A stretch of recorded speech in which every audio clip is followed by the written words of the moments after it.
My office manager texted me at 11:40 the night before I was supposed to sign away half my company. It said, "Don't sign anything tomorrow. Please call me." 14 months. That's how long I'd been planning that Saturday. I'd started the firm out of a rented storage unit with a borrowed truck and a laminator, and for 9 years, Grant had been the guy standing next to me in the cold at 6 a.m. He'd slept on my couch after his divorce. I was the one who drove him to his mother's funeral. When we finally hit the number I'd been chasing since I was 26, I decided the only thing that made sense was to make him an equal partner. I did it the stupid, sentimental way. I rented the event hall on Water Street. I had the partnership agreement printed on heavy paper and framed. I flew my parents in and put them in a hotel. My dad drove 9 hours from Terre Haute because he refuses to fly. My mom cried on the phone when I told her what I was doing because she remembered the storage unit. I even called Hal, the contractor who gave me my first job at 19, and he said he wouldn't miss it for anything. I took a second mortgage to cover the buy-in structure so Grant wouldn't have to put $1 down. That's how much I believed in the guy. So when Renee texted at 11:40, I called her before I finished reading it. She picked up on the second ring and she'd been crying. She said, "I've been sick about this for 3 weeks." I said, "Renee, what?" She said Grant registered a second company in October, 8 months ago. Same trade, different name. His brother-in-law listed as the managing member so it wouldn't come back to him. She said our 4 biggest clients had contracts pending with it. She said he'd been telling them I was burning out, that I was unreliable,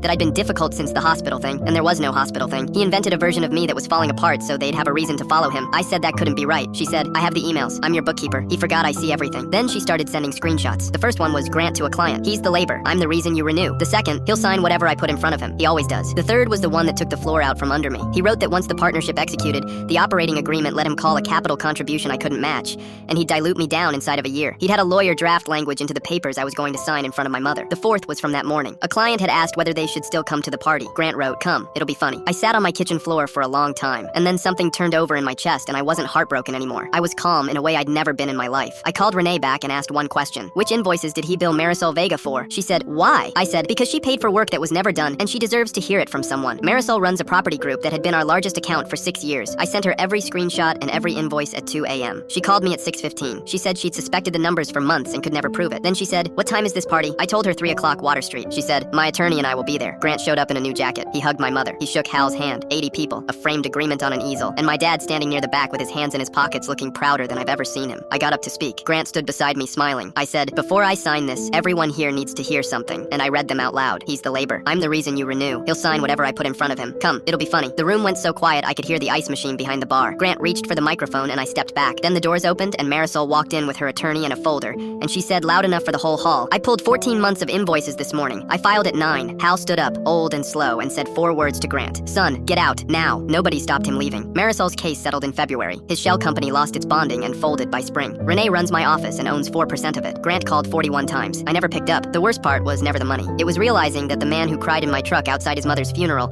had already been building the door he planned to leave me behind.